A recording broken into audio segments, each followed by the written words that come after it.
Assalamualaikum warahmatullahi wabarakatuh. Halo, perkenalkan nama saya Fadila Haji Ikran, NPM 2021-131. Saya akan membawakan materi mengenai manajemen pemasaran. Yang pertama, pengertian manajemen pemasaran. Manajemen pemasaran atau marketing manajemen merupakan analisis perencanaan, implementasi, dan pengendalian atas program-program yang didesain untuk menciptakan, membangun, dan menjaga pertukaran yang menguntungkan dengan pembeli sasaran untuk mencapai tujuan-tujuan organisasi atau tujuan-tujuan perusahaan. Selanjutnya, yaitu fungsi manajemen pemasaran.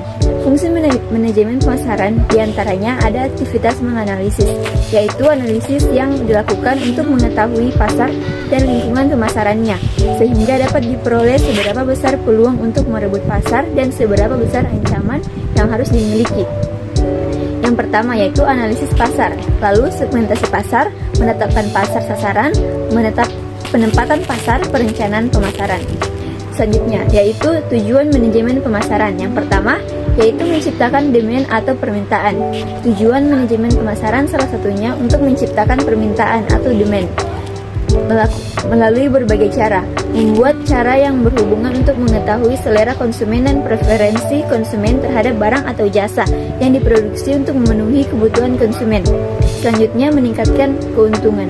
Keuntungan yang cukup harus diperoleh sebagai hasil dari penjualan barang atau jasa yang ingin memuaskan. Apabila perusahaan tidak menghasilkan keuntungan, maka perusahaan tersebut tidak akan mampu bertahan. Selain itu, keuntungan juga diperlukan untuk pertumbuhan dan menganeka-ragamkan perusahaan. Selanjutnya, pelanggan baru. Perusahaan didirikan untuk menjual produk atau jasa kepada pelanggan. Oleh sebab itu, konsumen adalah dasar dari sebuah bisnis perusahaan.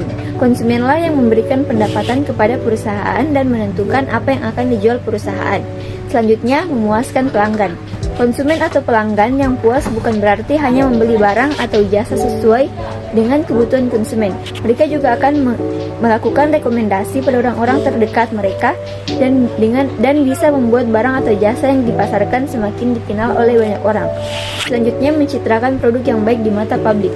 Apabila tim pemasaran menyediakan barang dan jasa berkualitas kepada konsumen dengan harga yang wajar, tentu akan menciptakan produk yang baik pada konsumen. Selanjutnya, itu tugas pokok manajemen pemasaran. Tugas pokok manajemen pemasaran atau marketing manajemen ialah memasarkan produk perusahaan sehingga tercapai tingkat keuntungan jangka panjang perusahaan untuk menjamin kelangsungan hidup serta pengembangan perusahaan.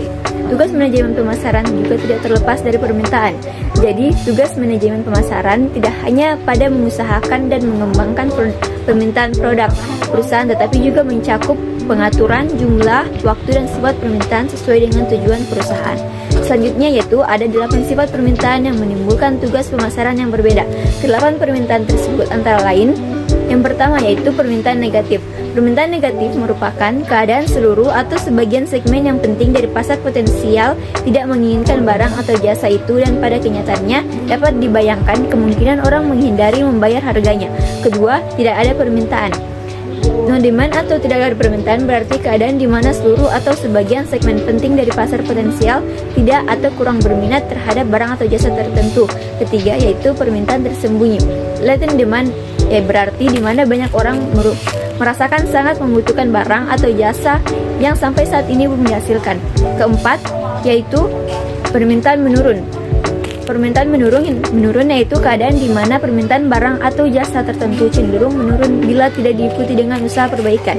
Selanjutnya, permintaan yang tidak teratur, yaitu keadaan di mana terdapat pola waktu dari permintaan yang ditandai oleh fluktuasi musiman.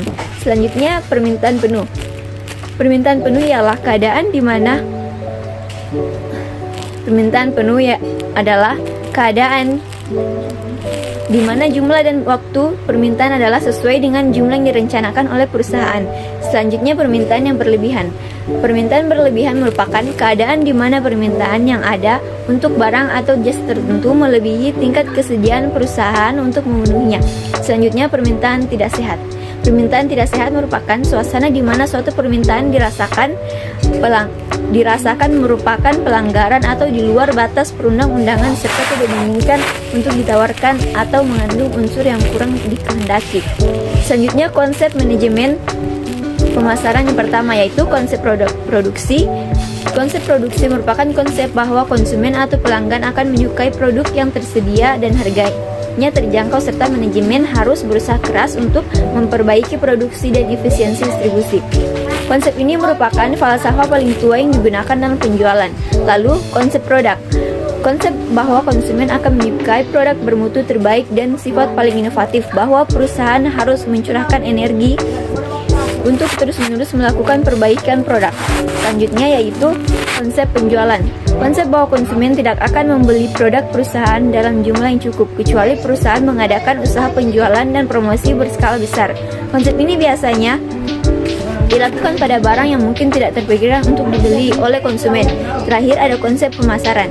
Konsep pemasaran ini berkeyakinan pencapaian sasaran organisasi tergantung pada penentuan kebutuhan dan keinginan pasar sasaran, dan penyampaian kepuasan didambakan itu lebih efektif dan efisien daripada bersaing.